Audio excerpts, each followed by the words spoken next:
Шаардагы мекеме ишканалардын өкүлдөрү медайымдардын бул жолку таңкы көнүгүүлөрү стадиондон башталды. Сергек жашоо образын түзүүдө дене көнүгүүлөрүн чыңалтуу башкы орунда.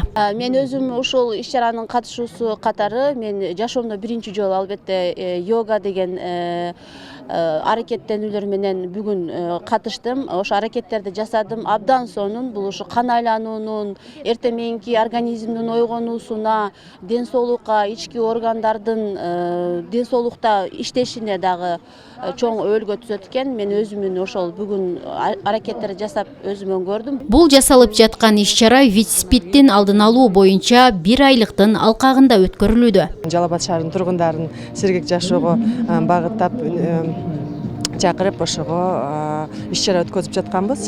ВИЧ-СПИДтин жугуштуулугу боюнча абал облуста Курчбойдон калууда. Учурда 1300дөн ашуун жаран каттоодо турат.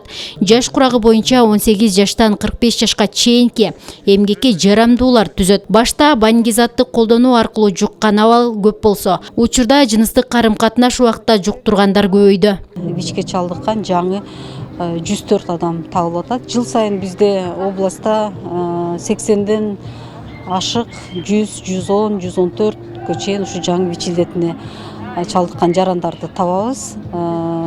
Бизде ушул эпидемиологиялык абал дагы деле ойсо Курчбойдон калып атат десек болот. Кант диабети оорусу да көп кездешкен оорулардан. Ал турсун окумуштуулар алдыңкы жылдарда ар бир 3-чү адам кант оорусуна чалдыгуусу ыктымалдыгын белгилешет. 14 ноябрда кант диабетине каршы күрөшүү күнү да бүгүнкү иш-чарада камтылды. Жарандар жеринен акысыз кан аркылуу бул ооруга болгон абалын билүүгө шарт жаратылды. Стресстер көп болуп атат, адамдар азыр стресске туруктуулук жок болуп атат.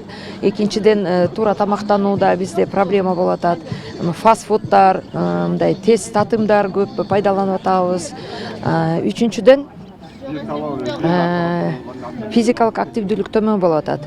Такси менен маршруткада жүрүп, адамдар компьютерде отуруп, сидячий образ жизни болуп атат көбүнчө бизде. Ошону менен катар жарандар үчүн бул күнү мобилдик дарылоо профилактикалык борбору да иштеп, гепатиттин түрлөрүнө экспресс тесттер аркылуу анализ алынды. Айрымдар үчүн УЗИ аппаратынын кызматы бекер алып барылды. Бул аракеттердин баары сергек жашоо мүнөзүн түзүүгө жана ар кандай жугуштуу ооруну алдын алуу жана коргонуу шарт үчүн. Жумагүл Закир кызы, Манас Назаров, Жалал Абад шаары.